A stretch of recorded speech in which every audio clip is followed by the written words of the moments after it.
Welcome to the Learning Pines YouTube. We hope this video helps. Start by clearing the area and removing loose items from the fallen shelf. Measure the shelf depth and thickness, for example 12 inches by 3/4 inches. Inspect the shelf edges for splits and the underside for screw holes. Use a stud finder to locate studs, noting typical spacing of 16 inches on center. Check wall anchors, brackets, and any cleats for damage. Photograph or mark damaged parts to guide replacement. Gather basic tools like a drill, level, measuring tape, and a pencil for layout. Choose either a back cleat or heavy-duty brackets to support the shelf. Cut a 1x2 cleat to the full shelf length and sand edges smooth. Mark stud locations and transfer measurements to the cleat using a pencil and level. Pre-drill holes for #8 screws, sized 1 1/4 inches to avoid splitting the cleat.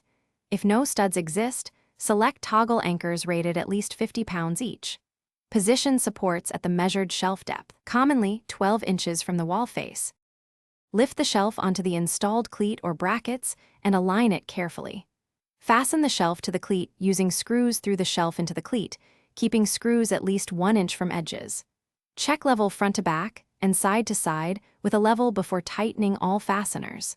Add corner brackets under the shelf for extra support if you plan heavy loads.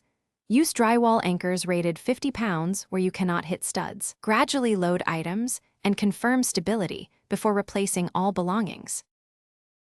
Thanks for watching. Consider subscribing if we helped you.